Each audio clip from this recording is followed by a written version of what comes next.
2015 میں Beijing high وے پر ایک traffic jam ہوا جس نے 50 لین کے ہائی وے کو بھی پوری طرح سے چوک کر دیا۔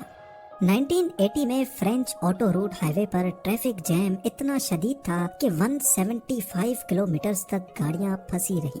پیرس سے لے کر لیو تک اس ٹریفک جیم کو کلیئر ہونے میں کئی دن لگ گئے تھے۔ اسی طرح برازیل، جرمنی اور امریکہ سمیت دنیا کے کئی حصوں میں ٹریفک جیم ہوتے رہے ہیں جہاں گاڑیاں 12 دن تک بھی پھنسی رہنے کی خبریں ملی ہیں۔ پر آج میں جس ٹریفک جیم کے بارے میں بات کروں گا وہ جان کر یقیناً آپ بھی حیران ہونے والے ہیں۔ یہ ٹریفک جیم کچھ دن، ہفتوں یا مہینوں کا نہیں بلکہ حیرت انگیز طور پہ پورے 8 سالوں تک چلتا۔ دنیا کا سب سے لمبا اور سب سے مشکل ٹریفک جیم سوئز کینال میں پیش آیا تھا جہاں شپس اور ان میں موجود ہزاروں کریو ممبرز اگلے 8 سالوں تک بری طرح سے پھنسے رہے۔ ہائی ویز اور ایکسپریس ویز پر ٹریفک جیم کھلوانے کے لیے زیادہ سے زیادہ کئی دن لگ سکتے ہیں، لیکن سوئز کینال میں ہونے والے جیم کو کھلوانا کسی کے بس کی بات ہی نہیں تھی۔ آئیے اتہاس کے اس انوکھے اور سب سے لمبے عرصے تک چلنے والے ٹریفک جیم کی انٹرسٹنگ اسٹوری جانتے ہیں۔ یہ بات تو ہم سبھی جانتے ہیں کہ سوئز کینال کو شپنگ اور ٹریڈنگ انڈسٹری کا زیور کہا جاتا ہے۔ 1869 سے پہلے جب شپنگ انڈسٹری کے پاس سوئز کینال کا تحفہ نہیں تھا تو یورپ اور ایشیا کے درمیان شپس کو آل دا وے افریقن کانٹیننٹ سے گھوم کر یورپ جانا پڑتا تھا۔ سوئز کینال نے شپنگ انڈسٹری کا یہ مہینوں کا سفر دنوں میں بدل لیا اور اب یورپ سے شپس میڈیٹرینین سی سے ہوتی ہوئی ڈائریکٹلی ریڈ سی پہنچ کر ایشین کانٹیننٹ کو ایکسیس کر سکتی ہیں۔ اس روٹ کو استعمال کر کے ہر شپ قریب 10,000 کلومیٹرز کا فاصلہ بچا لیتی ہے۔ اس کے علاوہ افریقن واٹرز میں کئی پائرٹ گینگز یہاں سے گزرنے والی شپس کو لوٹ لیا کرتے تھے، جن میں صومالین پائرٹس اور ویسٹ افریقن پائرٹس کافی فیمس ہیں۔ یہ پائرٹس شپس کو زبردستی روک کر کروڑوں ڈالرز کا مال لوٹ لیا کرتے تھے اور کریو کو ہوسٹیج بنا کر اپنی مانگیں بھی پوری کرواتے تھے۔ سوئز کینال نے ان شپس کو لمبے ڈسٹینس کے ساتھ ساتھ ان پائرٹ سے بھی بچانے کا کام کیا تھا۔ یہ واقعہ ہے 5 جون 1967 کا، جب صبح سویرے 15 کارگو شپس سوئز کینال کی میڈیٹرینین سائڈ سے انٹر ہوتی ہیں۔ نارملی شپس کو یہ کینال کراس کرنے میں 12 گھنٹے لگتے ہیں، لیکن آج ان کا یہ گھنٹوں کا سفر سالوں تک لمبا ہونے والا تھا۔ اس بات کی بھنک ان کو ذرہ برابر بھی نہیں تھی۔ یہ وہ دور تھا جب ایجپٹ اور اسرائیل کے درمیان پہلے سے ہی کچھ ٹینشنز چل رہی تھیں اور دونوں پڑوسی ایک دوسرے کے خلاف جنگ کی تیاریاں کر رہے تھے۔ اب میپ پہ دیکھا جائے تو یہ لائن اسرائیل اور ایجپٹ کا بارڈر ہے۔ اس بارڈر سے سوئز کینال بہت دور ہے، قریب 200 کلومیٹرز دور۔ اس پورے حصے کو سائنائی پیننسولا بھی کہا جاتا ہے۔ کیونکہ وہ بارڈر سے خاصے دور تھے، اسی وجہ سے نہ ہی ایجپٹ کو اور نہ ہی ان 15 شپس کو اسرائیل کے ساتھ بڑھتی ٹینشن کی پرواہ تھی۔ پر اس دن کچھ یوں ہوا کہ ٹینشن سے ابلنے والا لاوا پھٹ پڑا اور اچانک جنگ کی شروعات ہو گئی۔ اسرائیلی فورسز نے ایجپٹ پر سرپرائز اٹیک کر دیا۔ صرف 1 گھنٹے کے اندر اندر سوئز کینال کے گرد کئی راکٹس اور پلینز آ گرے۔ حالات اتنے خراب ہو گئے کہ ایجپشن فورسز نے فوراً سوئز کینال کو دونوں طرف سے بند کر دیا۔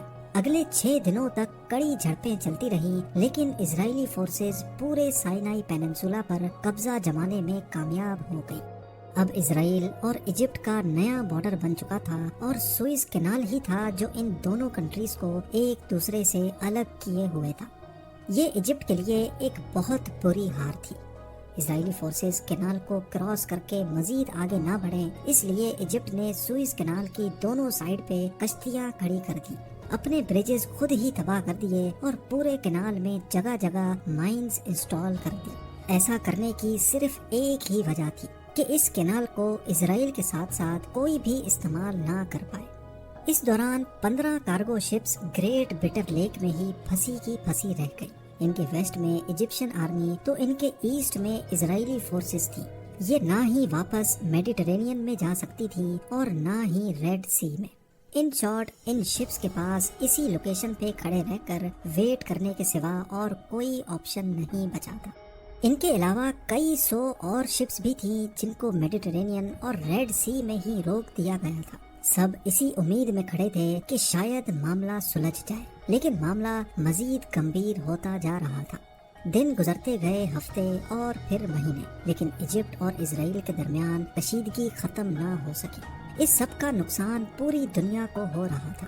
شپمنٹس ڈیلے ہو گئیں اور فریٹ چارجز کئی گنا بڑھا دیے گئے۔ جو شپس پہلے سوئس کو استعمال کر کے یورپ سے مڈل ایسٹ اور ایشیا جایا کرتی تھیں، ان کو اب دوبارہ سے افریقن کانٹیننٹ سے گھوم کر جانا پڑ رہا تھا۔ اس جنگ کی وجہ سے جہاں پوری دنیا کو نئے چیلنجز فیس کرنا پڑ رہے تھے، وہیں ٹریفک جیم میں پھنسی 15 شپس اور ان میں موجود کرو اپنی ہی مصیبت میں گرفتار تھے۔ ان میں British, German, Swedish, Polish, French, Bulgarian, Czechoslovakian اور امریکن شپس بھی موجود تھی۔ کئی مہینوں کے بعد جب ان کو کلیئر ہو گیا کہ یہ مسئلہ اتنا جلدی ختم ہونے والا نہیں، تو شپنگ کمپنیز نے زیادہ تر کرو کو واپس بلوا لیا، جبکہ ایک شپ پہ صرف 10 لوگوں کو مینٹیننس کے لیے چھوڑ دیا گیا۔ ہر دوسرے تیسرے مہینے یہ 10 لوگوں کا کرو بھی چینج کر کے نیا کرو بھیجا جاتا تھا، صرف اس امید میں کہ شاید ایک دن وہ اپنی پھنسی ہوئی شپس یہاں سے نکالنے میں کامیاب ہو جائیں گے۔ اتنے عرصے تک ایک ساتھ رہتے رہتے 15 شپس کے کرو میں دوستی بڑھتی گئی۔ انہوں نے اپنے آپ کو اس ڈپریشن سے نکالنے کے لیے ایکٹیویٹیز کا انتظام بھی کیا۔ جرمن شپ پہ ایک چھوٹا چرچ کھولا گیا جہاں ہر سنڈے کو سارے کرسچنز جمع ہوتے تھے۔ بلغیرین شپ پہ ہر روز مووی نائٹ کا بندوبست کیا جاتا۔ سویڈش شپ پہ پول پارٹیز اور برٹش شپ پہ فٹ بال کھیلی جاتی تھی۔ حتیٰ کہ انہوں نے یہیں بٹر لیک کے بیچوں بیچ اولمپک گیمز بھی کروائی تھی، جس کو بٹر لیک اولمپکس 1968 کا نام دیا گیا تھا۔ ایک کے بعد ایک سال گزرتے جا رہے تھے، لیکن یہ شپس ایک ہی جگہ پر کھڑی رہی۔ آخر کار ایک وقت ایسا آیا کہ ان کے اوپر مٹی کی لیئر جم چکی تھی، کیونکہ یہ نیوٹرل شپس تھیں اور ان کا اس لڑائی سے کوئی لینا دینا نہیں تھا۔ اسی وجہ سے ان کو کھانا پینا پہنچانے کے لیے نہ ہی اسرائیل کو اعتراض تھا اور نہ ہی ایجپٹ کو۔ 6 سالوں کے بعد 1973 میں یہ جنگ ایک بار پھر سے شدت اختیار کر گئی، لیکن اس بار حملے کی شروعات ایجپٹ کی طرف سے ہوئی۔ ایجپٹ اپنی پوری طاقت کے ساتھ سائنائی پیننسولا میں گھسا اور اسرائیلی فورسز کو کافی اندر دھکیل دیا۔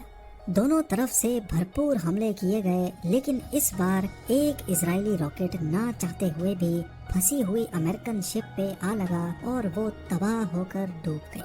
ہفتہ چلنے والی یہ لڑائی دونوں طرف ہزاروں کیجولٹیز کا باعث آخر کار 24 اکتوبر 1973 کو دونوں کے درمیان سیز فائر ایگریمنٹ ہوا اور دونوں کنٹریز نے اپنے اپنے ٹروپس واپس بلوانا شروع کر دیے۔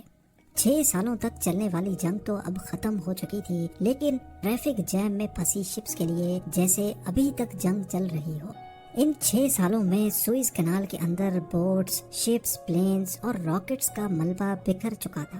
اس کے علاوہ یہاں ایجپٹ نے مائنز بھی انسٹال کر رکھی تھیں، اسی وجہ سے شپس کا یہاں سے نکلنا ابھی بھی ممکن نہیں تھا۔ سوئز کینال کو اچھی طرح صاف کرنے میں ایجپٹ کو اگلے 2 سال لگ گئے۔ 5 جون 1975 وہ دن تھا جب سوئز کینال کو 8 سالوں کے بعد کھولا گیا۔ اتنے لمبے عرصے تک ساتھ رہنے کے بعد 14 شپس کا اب سوئز کینال چھوڑنے کا وقت آخر کار آ چکا تھا۔ یہ جب واپس اپنی کنٹریز میں پہنچی تو ان کا خوب دھوم دھام سے استقبال کیا گیا۔ پورے 8 سالوں تک بند رہنے کے بعد سوئز کینال میں ٹریفک دوبارہ سے بحال ہونے لگی۔ اتنی بڑی ٹریفک جیم ہسٹری میں نہ ہی پہلے کبھی ہوئی تھی اور نہ ہی اس کے بعد آج تک ہوئی ہے۔ دوسری طرف ایجپٹ اور اسرائیل کے ریلیشنز بہتر ہوتے گئے۔ اسرائیل نے پورا سائنائی پیننسولا ایجپٹ کو واپس کر دیا اور ایجپٹ وہ پہلی عرب کنٹری تھی جس نے اسرائیل کو ریکگنائز کیا تھا۔ آپ لوگوں کے پیار بھرے کامنٹس کا بے حد شکریہ۔ ملتے ہیں اگلی شاندار ویڈیو میں۔